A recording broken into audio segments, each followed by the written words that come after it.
So thanks everyone for the opportunity to be here. It's really an honor, and I'm very excited to share some of my work today. So as was mentioned, my name is Carmen. I'm an assistant professor at the University of Guelph, and Guelph is just outside of Toronto. I'm in the Department of Political Science, and my research broadly focuses on social policies and the welfare state.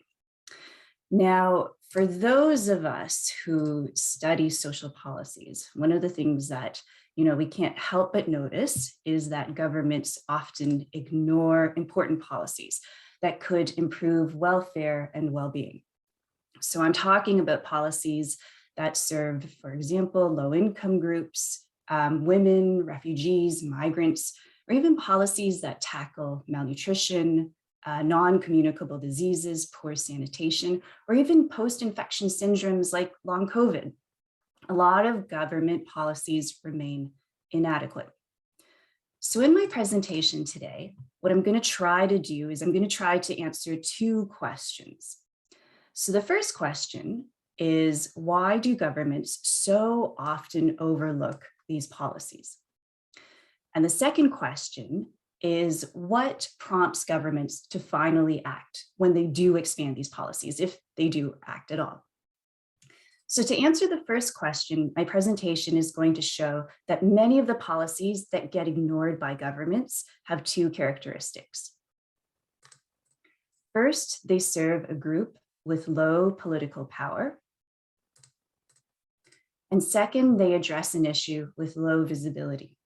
What I'm going to argue in this presentation is that because of these two characteristics, governments don't have strong incentives to act. And so we should actually expect governments to overlook these policies that serve groups with low political power on issues with low visibility. But there are some governments that do act. They do defy expectations and they expand relevant social policies. And so to explain this, I'm going to argue that policy expansion can be traced to bureaucrats working within the government bureaucracy. So let me just start with some assumptions and some definitions. So the first assumption is that governments are best positioned to oversee the protection and promotion of welfare. Governments have, the reach, they have the resources, they have the mandate to do so. And I call governments that act to protect and promote population welfare the welfare state. Now in this presentation, I'm going to focus on the government's use of social policies to achieve this. So social policies include a variety of policies like health insurance, cash transfers, poverty reduction schemes, food distribution, education policies, pensions. For me, these are all examples of social policies. Now, given the importance of social policies, there's this really rich body of research that looks into the conditions under which governments expand social policies. And sometimes governments are responding to evidence. Sometimes, the facts accumulate on the problem, and evidence shows that there are really important welfare benefits to addressing the problem. But as someone who studies political science, I would argue that evidence is actually just one of several factors that influences public policy. And in fact, many political scientists would argue that policy reforms do not occur simply because evidence accumulates about the severity of a problem or even about the positive benefits of change for welfare. There are political reasons for why governments act to expand social policies. So what exactly are some of these political reasons? What are some of these political factors that drive social policy expansion? Well, we could have, very wealthy individuals, economic elites, who use their money or their political connections to lobby the government and expand their desired social policies. So this is one common explanation for why governments expand social policies. Another possible explanation is that individuals organize to elicit policy change. So labor unions, for example, have used strikes, they've used protests to build political power and place pressure on governments to introduce favorable policies. But sometimes collective action is not just facilitated by one's workplace, but by common social justice concerns. So what we've also seen is social movements bring about policy change. But these aren't the only explanations for policy expansion. So governments may expand social policies to garner electoral support. So what we've seen is governments expanding policies like cash transfers, because voters are going to remember the cash they received from governments when the next election rolls around. So governments might expand social policies for electoral gains. Or governments may respond because there's this really visible crisis, and the failure to respond can look really bad. So for example, if there are food riots, then governments might introduce policies like rice distribution. Or if there's this global pandemic that's happening and people are dying, then governments might introduce measures like lockdowns. But governments are using policies strategically. They're using policies to ensure their political survival. And these reasons have nothing to do with evidence or need. So what I'm trying to show is that there are political reasons for why governments are expanding social policies. Now, there are two things that you may have noticed about these explanations. The first is that governments are expanding social policies in response to groups with political power, whether these be economic elites or groups that have built political power through collective action, like unions or social movements. Now, the second thing you may have noticed is that governments can really only use social policies to achieve political gains if they are responding to visible issues. Now, these are issues where the public is aware of the issue or the public is aware of the government's response. The more immediate the consequences of the issue, or the more immediate the consequences of the government response, the more aware people are of the issue. So basically what I'm trying to say is that almost all of our explanations for policy expansion center on a particular group, a group with high political power, or a particular issue, an issue with high visibility. And just to quickly clarify, when I say group, what I'm referring to is two or more individuals who share a common characteristic. And the group's political power is shaped by its access to resources. So what the literature tells us is that governments are responding to groups with high political power, so groups with access to resources. Now, when I use the term issue, what I'm referring to are social problems that exist in society. So the issue's visibility is, okay, perfect. Okay, so what I was saying was I was just trying to kind of give a definition as to what I meant by the group and what I meant by the issue.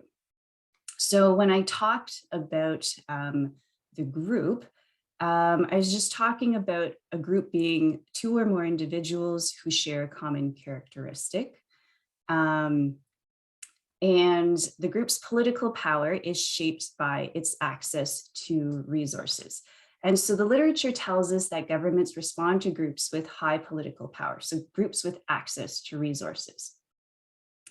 Now, by issue, what I'm referring to is the social problem that exists in society. So the issue's visibility is reflected by the public's awareness of the issue or the government's response.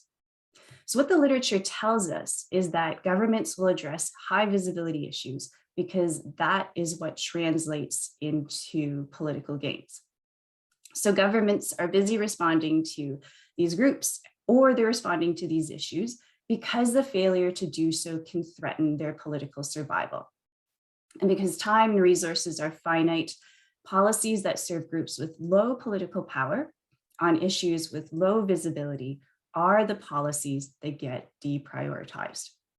So a really good example of these policies that get deprioritized are nutrition policies, because they serve a group with low political power. So what we see here, low income women and children, and they address an issue with low visibility. So the recommended nutrition policies are such that they recommend that the targeted group be low-income women and children, and the issue that gets addressed be micronutrient malnutrition. So let me just add a little bit more context to explain why understanding nutrition policies in this particular way is so helpful. So 45% of global child deaths are attributed to malnutrition. This is primarily in low and middle income countries. And this is about 3.1 million child deaths every year. And while the recommended nutrition policies are evidence-based, they're simple, and they're low cost, many low and middle income country governments have been slow to act. In fact, the World Health Organization, or the WHO, says that nutrition policies do not adequately respond to the challenges. And the International Food Policy Research Institute, IFPRI, says that the large majority of low and middle income country governments are, quote unquote, off track. So why is it that governments have been slow to expand the relevant social policies? Well, as I argue, this is because governments don't have strong incentives to act. Nutrition policies serve a group with limited power, and they address an issue with low visibility. So low-income women and children don't threaten the government's political survival. They don't have access to the same material resources that high-income groups do. And at the same time, they tend to work in the informal sectors, especially in the global South. So what we see is low-income women and children taking jobs as street vendors or smallholder farmers, as domestic help. And so they're less likely to organize in labor unions and build that political power that's needed to demand the government's attention. Now, micronutrient malnutrition is a deficiency in essential micronutrients like iodine, like zinc, vitamin A. The average person doesn't know their micronutrient status. I mean, I don't know what my micronutrient status is like. And the average person probably doesn't even know about the relevant government interventions. So let me give you an example. An iodine deficiency can cause irreversible physical and cognitive impairments. It's actually the leading cause of preventable brain damage. So if you've ever wondered why your salt is iodized, that's actually a nutrition policy. Iodine is being added to your salt to ensure that you have a sufficient iodine intake. But most people don't know about this. So what that means is they're not going to demand improved nutrition policies like salt iodization. They won't take to the streets. They won't engage in large-scale protests around micronutrient malnutrition and demand that their salt be iodized. So governments don't have strong incentives to prioritize these nutrition policies on the national agenda. And this is important because what I'm saying is bigger than nutrition policies. What I'm trying to argue is that we have this separate class of social policies that governments just simply have limited incentives to address. And I'm using the example of nutrition policies, but these are really any policies that serve a group with low political power on an issue with limited visibility. And I call these policies benevolent policies. Now, I use this term benevolent to refer to acts that improve citizen welfare, but produce limited short-term political gains. And this is really riffing on the term benevolent dictator, which you might be familiar with. So like the benevolent dictator who acts for the benefit of their citizens, rather than for their own personal betterment or their own personal gains, benevolent policies advance broader citizen welfare, not just the government's narrow political interests. So benevolent policies contribute to citizen welfare, advancing health, advancing well-being, for example, But because they serve groups with low power on issues with low visibility, governments can't easily use these policies to win votes or to reward supporters or to ease popular discontent. So these policies don't serve the government's short-term political interests. And so what we see is governments often ignore or overlook these policies. But we also know that there isn't a complete absence of benevolent policies. So for example, we know that nutrition policies exist in several countries. So this then brings me to the second question that I said I would try to tackle in this presentation. And this is really the core question that I'm trying to answer. And the question is, what explains the expansion of nutrition policies? And I'm looking at nutrition policies to gain insights on benevolent policies more generally. And what I do is I look at the case of Indonesia. So in 2012, the Indonesian government suddenly, out of nowhere, expanded its nutrition policies. And what it did was it introduced a raft of new policies in rapid succession. And it also redirected funds towards addressing malnutrition in the country. Now, this was surprising because it was a sudden break from past behavior. For decades, chronic malnutrition had been a really serious issue in the country. It affected about 40% of children under the age of 5. But the government didn't really do anything about this seriously until 2012, when all of a sudden it introduced these new policies. So what explains this? What explains this sudden expansion of new policies? Well, I argue that bureaucrats are behind policy expansion. And this might sound painfully obvious, that the people who write the policy are responsible for policy expansion, but please just bear with me for a second. So most of the welfare state literature, at least in political science, really emphasizes drivers of policy expansion coming from outside the government. So we spend a lot of time in the welfare state literature and political science. We look at economic elites, we look at unions, we look at social movements. And for many social policies, we can locate the source of reform in these external groups, these groups that are trying to advance their interests. Or we can locate the source of policy reform in vote-seeking politicians who are trying to garner political support by addressing visible issues. But what I'm trying to argue is that benevolent policies represent a different dynamic. The origins of policy change are not likely to come from the outside because of these characteristics, because poor women and children are less likely to mobilize, and because they're certainly not going to mobilize around micronutrient malnutrition. Because people are less aware of these nutrition policies, governments can't use these policies to gain political support very easily. So instead of looking outside the government, what I argue is that we need to look inside the bureaucracy. And within the bureaucracy, it's not just that, you have bureaucrats that identify an issue and then poof, there's new policy. It's actually much more complicated than this, as public admin scholars will tell us. And I had a chance to watch Dr. Bozkaga's presentation a few weeks ago, and it's clear that the bureaucracy is this large organization with many moving parts and many people. So even if we had a bureaucrat who wanted to champion a particular policy reform, it's actually really difficult to get the needed groups to cooperate. And this is especially true for social policies, which require coordination between different government ministries.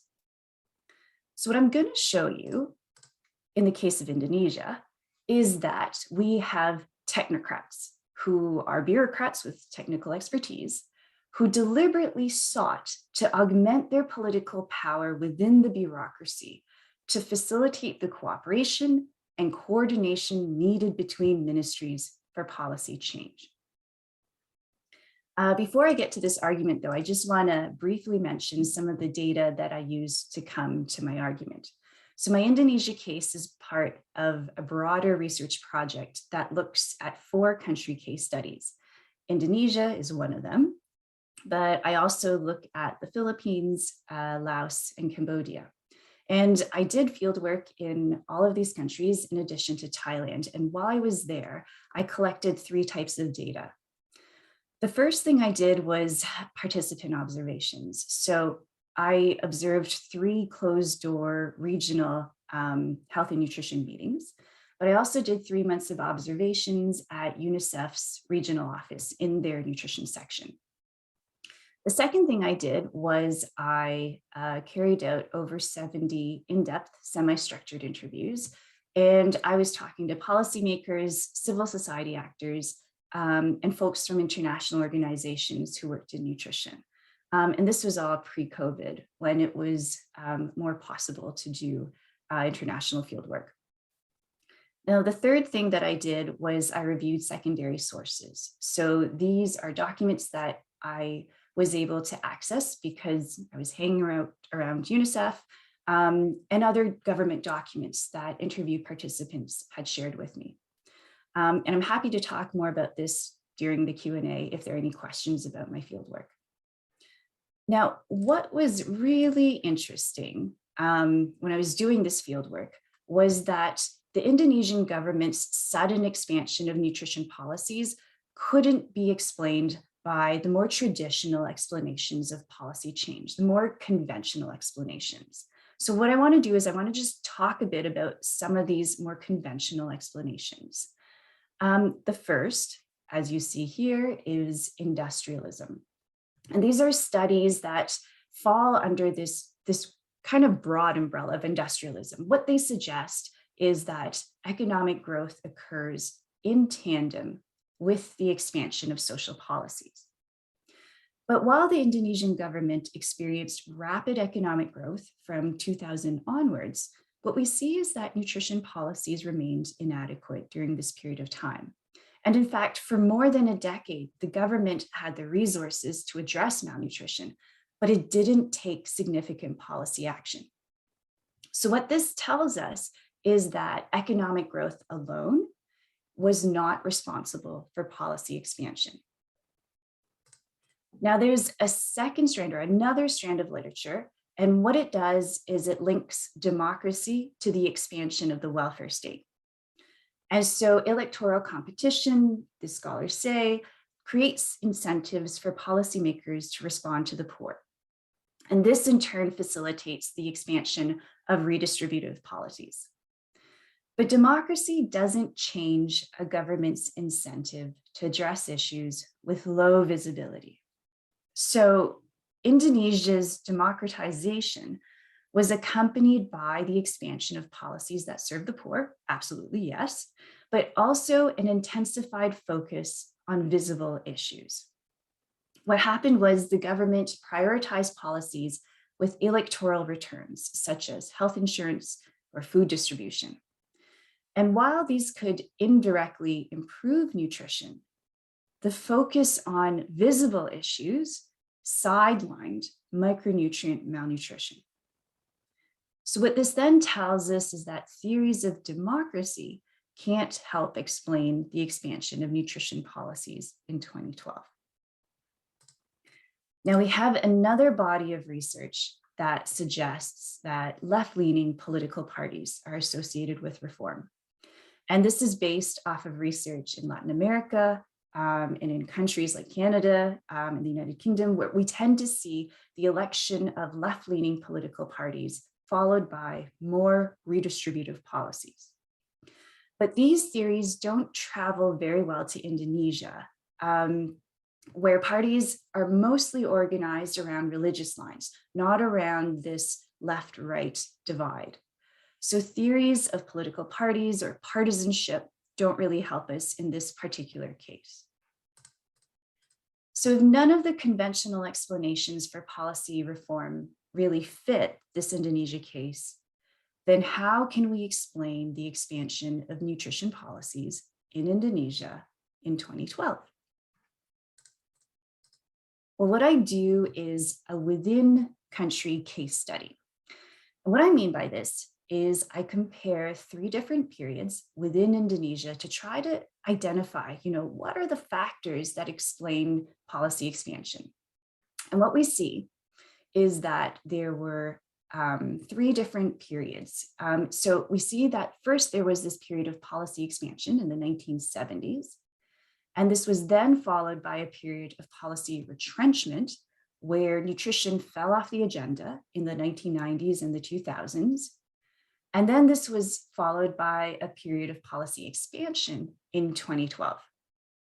So what I'm able to do then is I'm able to compare policies in different periods to see what explains policy expansion and what explains policy retrenchment. And the advantage of doing this, within country case study versus comparing, say, two or more countries, is that I'm holding factors like language, or religion, or culture, et cetera, constant. So what explains these periods of expansion and retrenchment and expansion if it's not industrialism and it's not democratization and if it's not partisanship? Well, I argue that policy expansion was a product of technocrats who pursued policy expansion and were able to get executive support for reform. So let's start by looking at the first period. In the late 1800s, there was this mysterious illness that was ravaging Asia, and it was called beriberi. It affected the cardiovascular and the nervous system, and it caused a whole host of things like a fast heart rate, shortness of breath, swelling, numbness, confusion, loss of appetite, vomiting, abdominal pain, like a whole bunch of really terrible things. And it was affecting people in China, in Japan, all throughout Southeast Asia. Now, initially, beriberi was thought to be an infectious disease, but it was later discovered to be a deficiency in thiamine, which is an essential micronutrient, like the micronutrients that we had talked about earlier, like iodine, for example. And the country where this was discovered was Indonesia. So this was a major discovery. And what it did was it propelled Indonesia's program of research in nutrition forward. Now, if we fast forward to the 1960s, when General Suharto becomes president of Indonesia after a bloody power struggle. For our story, for this story in particular, Suharto's ascent to power is notable for two reasons. So first, he ushers in a very long period of authoritarian rule. It's an authoritarian regime for more than 3 decades. And second, as part of his desire to modernize the bureaucracy and respond to development challenges, what Suharto does is he emphasizes the training of technocrats.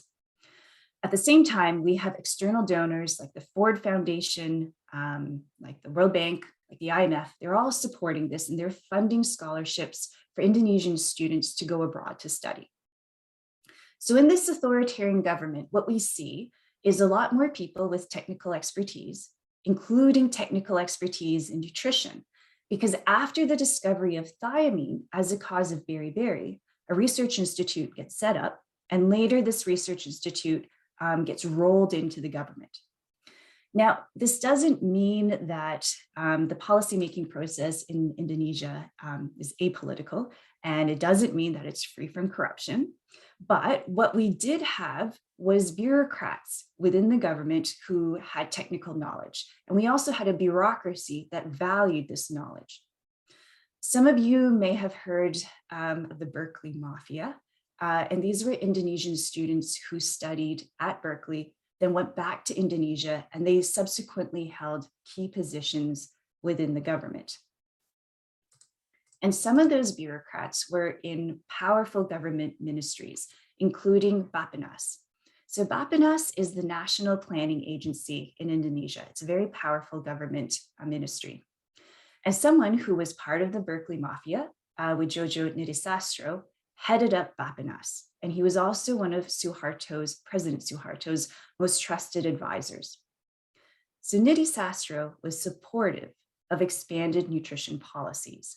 And because he had the president's ear, the rapid expansion of nutrition policies followed. Now, folks who are familiar with nutrition in Indonesia will often talk about the 1970s like it was the golden age of nutrition in Indonesia. The country introduced at that time the Family Nutrition Improvement Program, which they called UPGK. And this actually became a model for nutrition policies in low and middle income countries around the world. So Indonesia was very much a model for success. So there are two things to note here. The first is that nutrition policies expanded under authoritarianism. So it's not necessarily democracy that facilitated expanded social policies. And second, it expanded because we had bureaucrats like Nidhi Sastro who were supportive of these policies and had the ear of the president. Now, the Family Nutrition Improvement Program continues until the 1990s. And then around this time, we start to see its retrenchment. And in the 1990s, two things happen. So the first thing is that we see a change in leadership in Bappenas, the National Planning Agency, in 1993. So Nidhi Sastro, who is supportive of nutrition policies, is subsequently replaced by Habibie, who pursues development through investment in high technology, not development by addressing social issues like malnutrition. The second thing that happens is democratization, and President Suharto is ousted. So in 1998, Suharto steps down as president. And when he steps down, he hands over office to Habibie. So we no longer have a bureaucrat in a senior level position that supports nutrition policies. Meanwhile, Indonesia is democratizing. Now, democracy has long been hailed for its potential to facilitate the expansion of the welfare state. But it was not pushing nutrition policies to the forefront of Indonesia's agenda. And instead, what it was doing was sidelining it, because politicians had a better chance at securing office if they addressed high visibility issues. So they campaigned on things like health insurance or rice distribution or cash transfers. And in all of this, what we see is nutrition fall off the government agenda, and subsequently we see policy retrenchment. So a bureaucrat explained to me that nutrition policies are unseen. If someone suffers from anemia, we can't see it, right? So this is why the nutrition problem is so difficult. We're struggling to convince everyone that nutrition is very important. So low visibility issues like micronutrient malnutrition get pushed off the national agenda. Now, part of what triggered democratization in Indonesia in 1997 was the Asian financial crisis. Indonesia's economy initially plummeted, but eventually it rebounded and it experienced incredible economic growth in the 2000s. And this is where this chart right here starts, in the 2000s. And what this chart is showing is the prevalence of malnutrition. What we see is that in the period between 2000 and around 2009 and 2010, is that despite strong economic growth, malnutrition remains a very serious problem, but the government doesn't take serious action. So bureaucrats within the government are still advocating for nutrition to get prioritized, but they keep on getting sidelined within the bureaucracy because micronutrient malnutrition has low visibility and they don't have the support they need from the president. But then around 2009 and 2010, the UN introduces the Scaling Up Nutrition movement. Now, the Scaling Up Nutrition movement is also called the SUN movement. And the SUN movement is kind of like a non-binding initiative. It's a little bit like the MDGs and the SDGs. And countries join SUN and they commit to things like expanding their nutrition policies. Like the MDGs and the SDGs, there's no enforcement mechanism with SUN. SUN doesn't provide funding to countries that join. So SUN really operates through international attention. It focuses international attention on how high malnutrition rates are and how countries need to introduce new policies. And in Indonesia, what we see is that technocrats are the ones that coalesce around the SUN movement. These are technocrats that are very concerned about malnutrition, but they're in different government ministries. So they're in Bapanas, they're in the Ministry of Health, they're in the nutrition section in health. And what they see Sun as doing is acting as an opportunity to get nutrition back onto the national agenda. So these technocrats build this internal coalition within the government. And they also draw on networks in academia and with former bureaucrats. And they call themselves the Sunners. And they start meetings as Sunners to try to strategize ways to introduce policy expansion. And they very much use the international pressure to get nutrition onto the president's agenda. And the Sunners start by getting the president to write a letter to the Sun Secretariat requesting to join. And once the country had joined, they used this official executive support to create a sense of urgency within the government. They used the president's commitment to Sun and the international attention that was being placed on the country as an excuse to pressure different government ministries into cooperating. And so what we see as a result of these efforts is the introduction of a whole suite of new policies starting in 2012, where new policies are launched and then issued in 2013. So let me summarize. I had started by asking this question of what explains the expansion of nutrition policies. And we're looking at nutrition policies because they're a really nice example of benevolent policies. The short answer to this question is bureaucrats, and more specifically, technocrats. Technocrats who pursued policy expansion and were able to get executive support are what drove policy reform. In the 1970s, technocrats expanded nutrition policies in part because they had the ear of the president. But then in the 1990s and the 2000s, they no longer had executive support, so we saw retrenchment. Then in 2012 onwards, technocrats were able to use international pressure created by the UN's Scaling Up Nutrition movement to get nutrition policies onto the president's agenda. So this tells us, a few different things, and I'm just aware of the time right now. So I'm just going to quickly go through the last few things that I want to highlight from this research before I turn it over to Q&A. But one of the things that this tells us is that the bureaucracy matters. The welfare state literature, at least in political science, though, spends a lot of time looking at factors outside the government. So there's a lot of really interesting work on unions, on parties, on social movements, and these are undoubtedly important. They merit attention. What I'm suggesting is that we should also be looking inside the government. So I'm really trying to make the case for bureaucrats as an important driver of policy reform. And I do this in a piece that I just published in APSR, the American Political Science Review, called Benevolent Policies. But another important question that comes out of this is, under what conditions do bureaucrats emerge to champion policy reform?